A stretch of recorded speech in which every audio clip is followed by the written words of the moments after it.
noches. Mi nombre es Jenny Paola Baraja Suárez, estudiante de Ingeniería Ambiental, curso el cuarto semestre. Pertenezco al grupo número 17 y a continuación voy a sustentar el experimento realizado para el laboratorio casero de microbiología.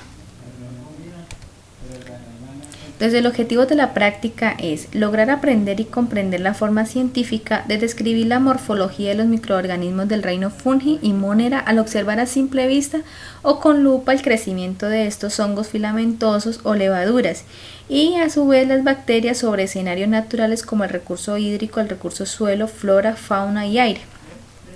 También entender y observar los distintos tipos de crecimiento dependiendo del metabolismo celular por medio de la columna de Vinogradsky. Entonces, para la primera fase, para el primer experimento realizado, vamos a hacer la simulación de medios de cultivo. Entonces, para preparar los medios de cultivo, utilizamos gelatina sin sabor con agua caliente. Entonces, hacemos esta mezcla y luego se revolvió hasta que estuvo totalmente disuelto y se dejó solidificar la mezcla para que nuestro medio estuviera listo para la siembra. Posteriormente, se distribuyó en 3 recipientes para realizar las 3 siembras. Entonces ahí vemos los recipientes totalmente rotulados. La muestra número 1, para la muestra número 1 utilizamos suelo. Entonces en el primer recipiente se colocó en su parte central 2 granos de suelo. Entonces posteriormente se dejó en un ambiente fresco y seco durante 15 días. Luego de transcurrir 5 días se evidencia que ya existen pequeñas colonias de microorganismos. Como podemos ver en la fotografía, al 5.º día ya podemos observar una pequeña colonia de microorganismos. Al transcurrir los 15 días podemos observar las colonias de microorganismos cultivados y vemos cómo la muestra de suelo se ha degradado generando un olor desagradable. Asimismo observamos la formación de un hongo algodonoso y adicionalmente por ser una muestra de suelo podemos deducir la presencia de bacterias, las cuales no son visibles a simple vista y solo se pueden observar microscópicamente. Entonces ahí vemos la fotografía, transcurridos los 15 días vemos que se generó y se proliferó el hongo en todo el cultivo.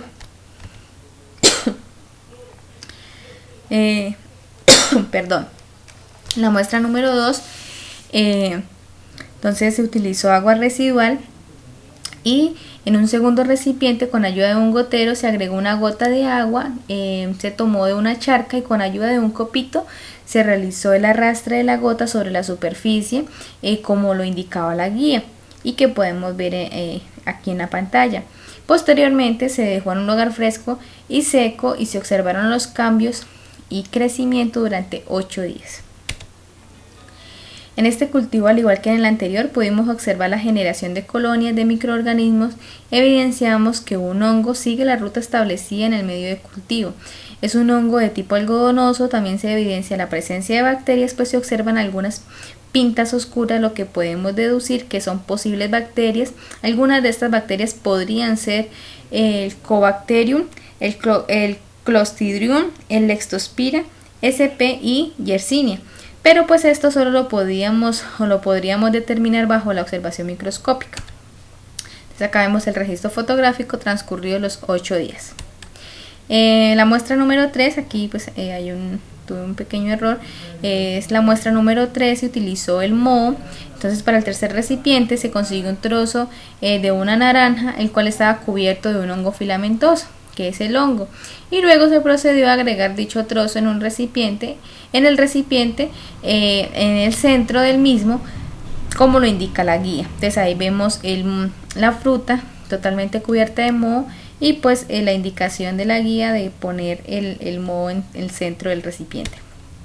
Entonces se realizó la observación por 10 días donde se evidencia la presencia de un gran hongo algodonoso que cubre gran parte del medio. Entonces podemos ver que este hongo cubre todo el medio de cultivo. El análisis de las anteriores muestras, entonces para las 3 muestras realizadas anteriormente pudimos observar que en las 3 hubo crecimiento de hongos algodonosos donde sus esporas encontraron las condiciones adecuadas de humedad, temperatura, luz y nutrientes, entre otras, las cuales germinaron y produjeron hifas. que son una estructura filamentosas que constituyen la unidad estructural fundamental del hongo que se cultivó. Estas hifas se ramificaron y formaron una masa algodonosa llamada micelio, que se extendió sobre el medio y que fue lo que pudimos observar en los 3 recipientes. Pasamos ahora a la elaboración de la columna de Winogradsky. Entonces, para realizar la columna de Winogradsky se utilizó un recipiente donde en su fondo se agregó una mezcla de lodo recogido de una excavación donde contaba con agua estancada de varios días. Luego se agregó tiras de papel periódico con hojas secas y nos cercioramos de que quedara una capa compacta de lodo y sin burbujas. Se mezcló homogéneamente y se agregó una puntilla de acero. Esta capa tuvo un grosor de 10 centímetros. Posteriormente, con mucho cuidado, se agregó el agua de la charca hasta que quedó casi lleno y se dejó un espacio de 4 centímetros aproximadamente de aire. Finalmente, con el papel vinipel se tapó y se dispuso en un lugar que contara con luz solar. Bueno, cabe resaltar también que dentro de la mezcla fue necesario la inclusión de una puntilla de acero. Entonces acá vemos la gráfica de las capas de la columna y luego de 4 semanas se notaron grandes cambios, las cuales se pueden evidenciar en la siguiente imagen. Entonces ahí podemos ver que hubieron cambios al pasar las 4 semanas. La construcción de la columna se realiza en un recipiente plástico y se agrega papel periódico y hojas secas con el fin de proporcionar fuente de carbono y energía para la cadena trófica microbiana. Cuando la columna se expone a la luz, se desarrollan poblaciones de microorganismos fotosintéticos, los cuales son el objeto de la columna de Winogradsky. Pasadas las 4 semanas podemos observar la incorporación de dióxido de carbono a compuestos orgánicos reducidos. En la parte inferior se observa el de color negro intenso, se denota la presencia de microorganismos reductores de sulfato. La coloración es debida a la precipitación de sulfuro de metales pesados como el hierro y el manganeso. En la parte superior de la columna se desarrolla toda una variada comunidad microbiana caracterizada por cianobacterias y microalgas. Se determinaron la producción de oxígeno en su entorno más inmediato. Entonces acá podemos ver la columna ya con el resultado final después de 4 semanas. Ahora vamos a proceder al desarrollo del cuestionario. Entonces, ¿por qué se forman manchas negras en el lodo?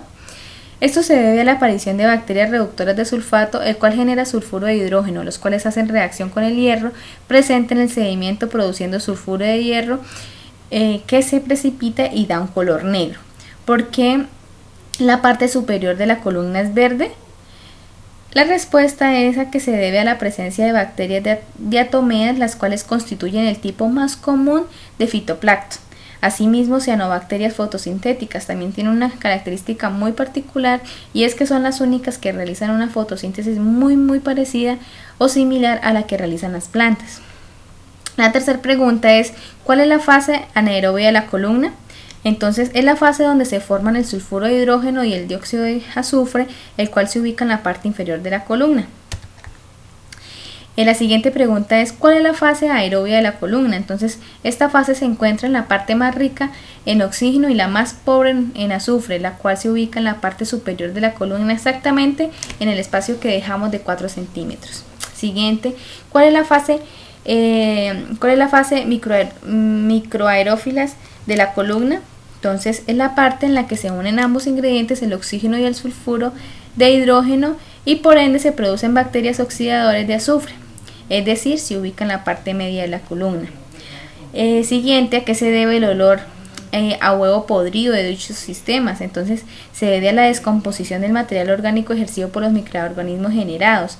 Entonces, acá se produce el H2S, que es el ácido sulfúrico, y es por esto que produce ese olor fuerte. Entonces, ¿qué aplicabilidad tiene el experimento o qué le permite entender dentro del ejercicio de la ingeniería ambiental? Entonces, pues mediante la columna de Winogradsky podemos identificar microorganismos que realizan descomposiciones de materia orgánica con un procedimiento así similar al que realizamos en la columna. Podríamos implementar proyectos como biodigestores para la producción de energía. Entonces sería un gran proyecto implementar en zonas de escasos recursos.